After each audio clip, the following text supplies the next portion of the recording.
Boa noite, galerinha, tudo bem? Começando mais um vídeo para a gente dar uma olhada na semana muito agitada. A gente tem eleição francesa que vai para o segundo turno, a gente tem Covid na China, muita coisa em Xangai acontecendo feia, muito feia. Hoje de noite, daqui a 1h30, a gente tem o CPI chinês, que vai dizer para a gente qual a inflação na China, deve mostrar alguma coisa perto de 1% ao ano, o que vai ser muito esquisito, dado que o mundo inteiro está com inflação, só a China não.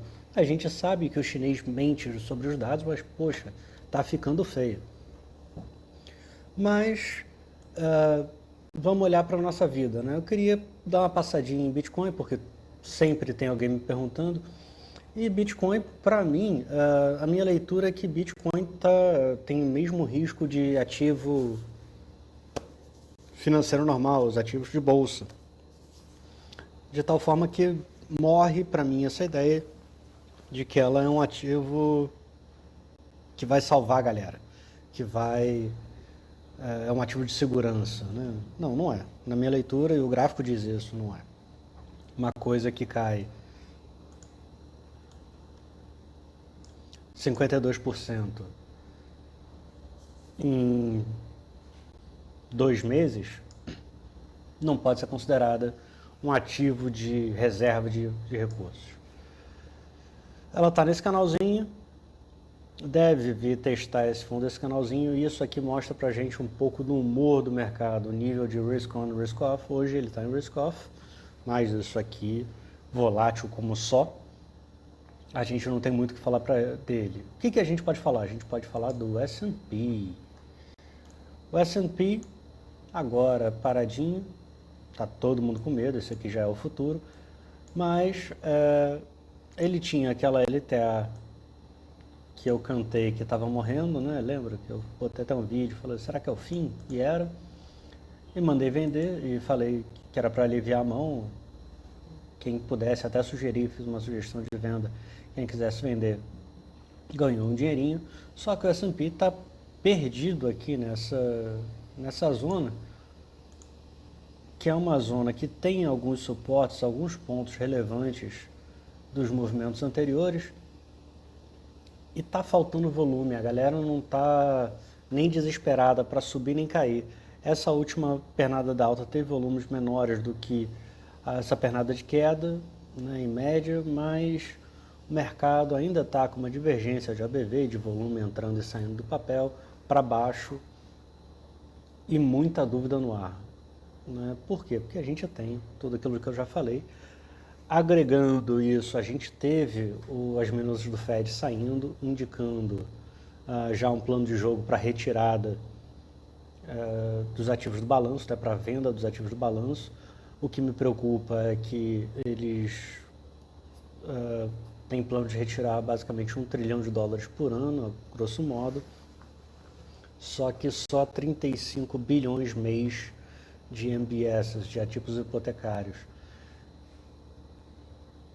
Esse só ainda é muita coisa, porque o Fed estava comprando 30, 35. Então, é como se o Fed virasse a mão dobrada. Não só tem alguém comprando, não tem mais alguém comprando, como agora tem alguém vendendo a mesma quantidade. Então, isso gera um impacto no mercado.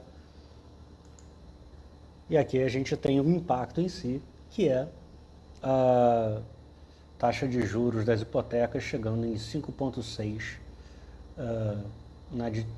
Na taxa de juros de 30 anos, que foram fechadas semana passada, né, no dia 8. Isso a gente tem que ficar de olho. Outra coisa que a gente vai ficar de olho é na taxa dos títulos americanos. Por quê? Porque na terça-feira a gente tem o CPI e o PPI saindo, as inflações saindo nos Estados Unidos, e isso vai dar um guia muito importante para a gente entender o que o Fed vai fazer, principalmente a velocidade que o Fed vai fazer. Ele já está aqui no meio, subiu muito forte, rompeu esse topinho, agora temos aqui os 2,79, quase 2,80 de meta nessa taxa, que se rompida vamos aqui para os 3,20 blau, 3,26, 3,27, que foi uma máxima mais ou menos recente. Se a gente for mais para trás, a gente vai ver que a taxa já foi bem mais alta.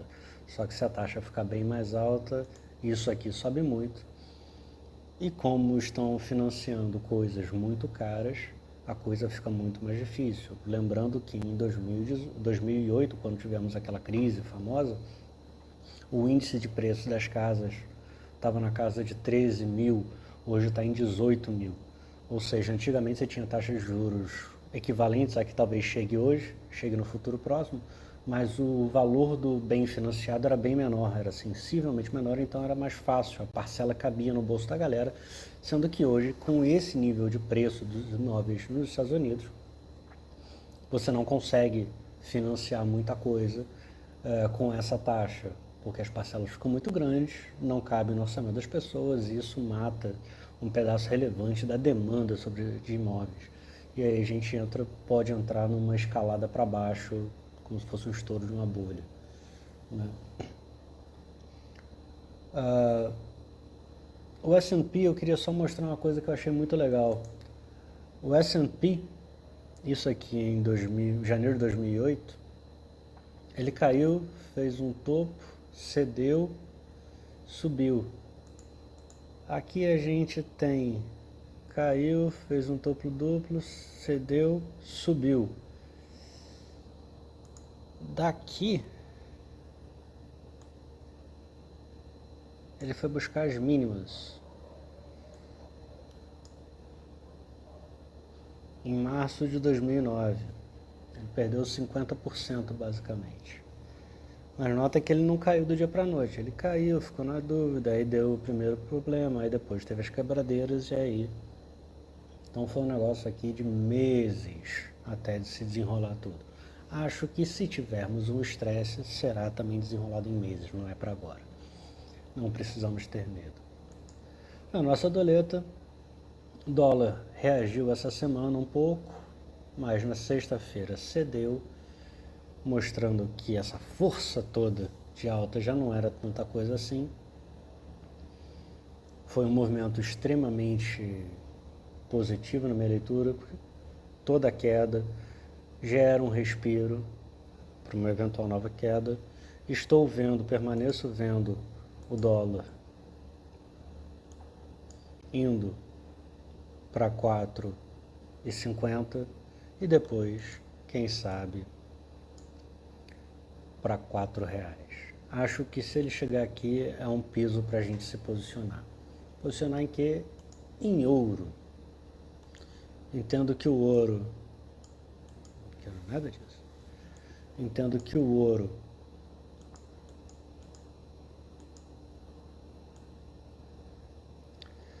engatou numa tendência de alta muito boa. Tem aqui esses pontos de resistência, isso aqui é all time high, é o máximo histórico, topo histórico. Acredito que num futuro não muito distante veremos isso aqui sendo rompido com certa violência. Mas isso vai ser mais para o segundo semestre.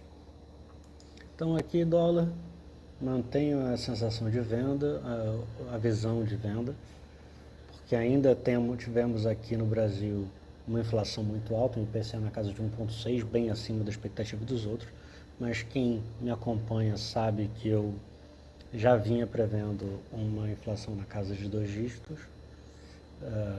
E creio que isso vai continuar, porque o petróleo vai continuar em alta, os alimentos vão continuar em alta e vida que segue. Então, à medida que os juros aqui se mantêm altos e lá fora a inflação permanece galopante e os juros lá vão subir de uma forma mais devagar nos próximos meses, entendo eu que o dólar vai ceder. Chegando no segundo semestre, a gente tem toda a questão eleitoral, que é um negócio extremamente ácido, sendo que teremos pela primeira vez o Lula e o Bolsonaro trabalhando juntos ali um contra o outro. Então tem tudo para ter uma guerra digital, uma eleição extremamente belicosa, nojenta, com os fãs de cada lado contando histórias, muitas verdades e muitas mentiras, uma do lado da outra, vai ser um negócio assim. A única coisa que eu prevejo para essa eleição é que vai ser feio pra caramba. Então isso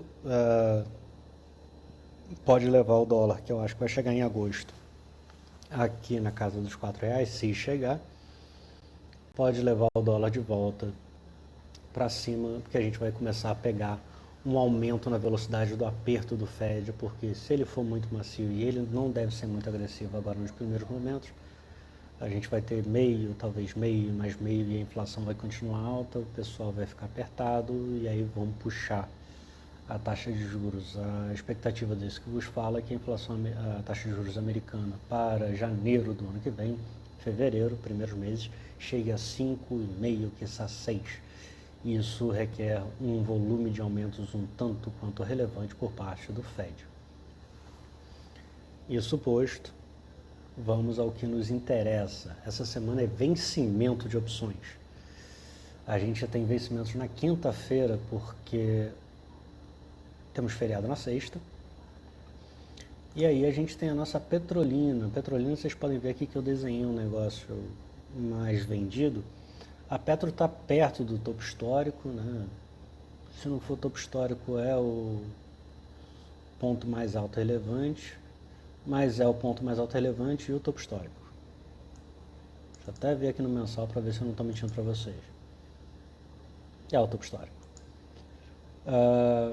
O que eu vejo para a Petrolina é um negócio muito complicado, que é o seguinte: tá bonito, entrou volume, essa alta aqui de início foi fantástica, depois o volume ficou na dúvida, teve gente saindo bonito do papel, com bom volume. E no meio da tarde de sexta, a Petrobras anunciou a redução do gás de cozinha.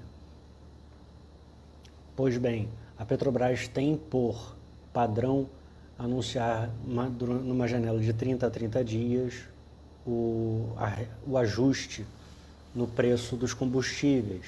A última vez foi no dia 10 de março, 10 de abril é hoje, domingo. No dia 10 de março, o petróleo fechou a 106. Veio para... está caindo agora na casa de 7,5%. E o dólar é mais feio ainda. O dólar no dia 10 de março,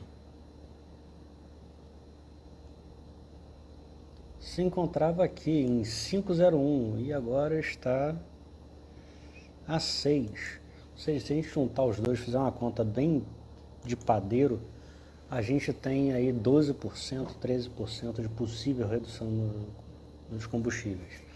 E isso, seguindo o calendário da Petrobras, deveria ser anunciado essa semana.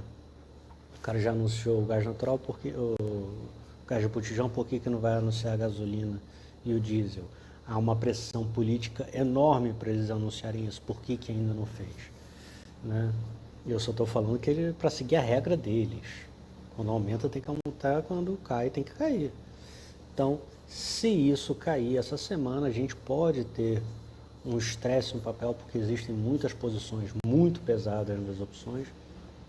Então a Petro ou dispara essa semana para um novo topo histórico, renovando as máximas recentes, ou ela pode ceder. Em cedendo, ela deve vir primeiro para os 33,30, para depois vir fechar esse gap e morder os 32,14. Se o reajuste for muito agressivo, porque pode ser dado que estamos num momento político importante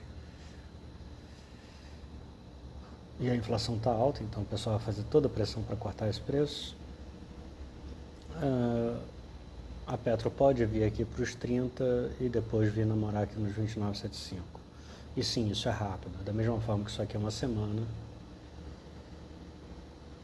Essa alta foi uma semana.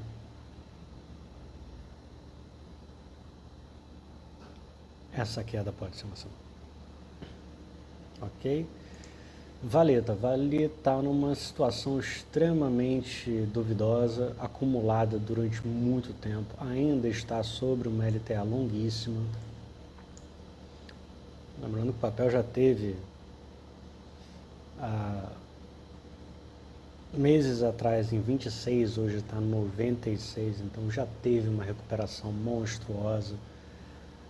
Estamos agora na expectativa do que está acontecendo na China. Xangai, o negócio está feio com relação ao Covid. Está esquisito demais as coisas lá. Temos, como falei antes, a questão da inflação na China, então temos que ver o que vai sair daqui a pouco. Mas a Vale, entendo eu, que tende a ficar abaixo desse topo histórico, foi 103 e alguma coisa, mas ainda assim acima dos 87. Se eu tivesse que chutar, chutaria que ela vai terminar perto dos 93, mas aqui é um chute cego depois de me vendarem, rodarem mais 20 vezes para eu ficar completamente torto e tentar chutar uma bola com o pé esquerdo. Então, um chute. Acho que ela vai terminar aqui na casa dos 93, 92, alguma coisa. Bem, é isso. Falamos sobre dólar, falamos sobre S&P, falamos sobre Bitcoin, Ibov, petróleo, Petro, Vale. E é isso, gente. Não quero me estender muito mais. Muito obrigado pela atenção. Tenham todos uma excelente noite e uma super semana. Contando que tudo dê certo para todo mundo. Até a próxima.